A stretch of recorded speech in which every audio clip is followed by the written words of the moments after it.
आज के कार्यक्रम के मंच पर उपस्थित आदरणीय अध्यक्ष जी श्री राजीव जी,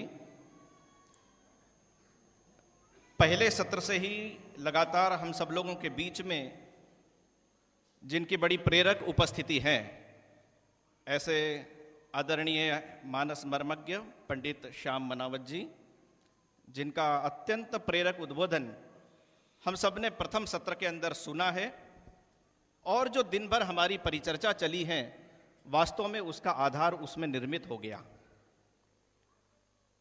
इस सभागार के अंदर उपस्थित भिन्न भिन्न विद्यालयों से आए सभी आचार्य बंधु, बहिनें, शिक्षकगण, समाजसेवी बंधु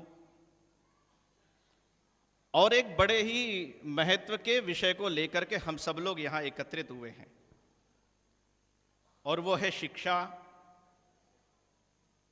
दूसरा शब्द जो कि पर्यायवाची नहीं हो सकता, लेकिन राजीव जी ने बताया है कि विद्या से संदर्भित विषय को लेकर के हम चर्चा कर रहे हैं। और अभी कहा कि एक उद्बोधन जरूर मुझे आपके सामने रखना चाहिए। आप लोगों के पास में दायित्व भी कोई छोटा मोटा नहीं है, उसको नाम कुछ भी दे दें। समय, काल और परिस्थिति के साथ साथ शब्द की रचना बदलती गई होगी। कभी शिक्षक कहा गया, कभी अध्यापक कहा गया, कभी गुरु कहा गया, कभी टीचर कहा गया, और नई शासन व्यवस्था ने नए नए शब्दों का भी गठन कर लिया, जिसमें शिक्षा कर्मी से लेकर के संविदा शिक्षक और क्या क्या नाम उसको क्यों न दे दिए गए हों।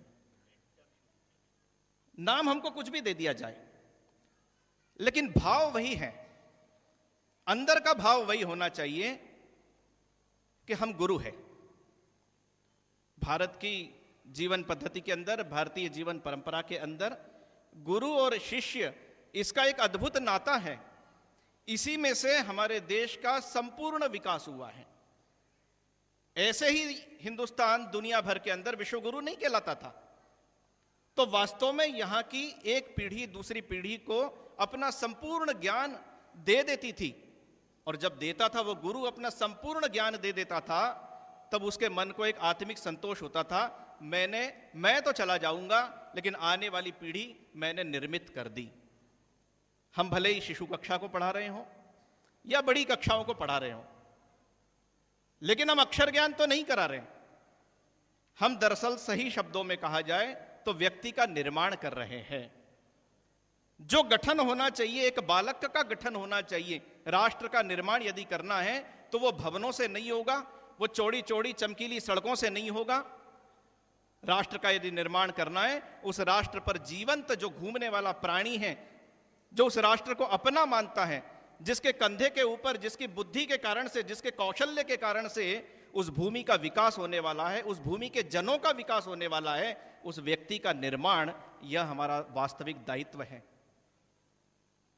और इसलिए छोटा दायित्व नहीं है व्यक्ति का निर्माण। जब ही तो हमारे यहां कहा गया कि गुरु ही सर्वोपरि है। क्यों कहा गया हमारे यहां? हजारों वर्षों से गुरुर ब्रह्मा गुरुर्देवो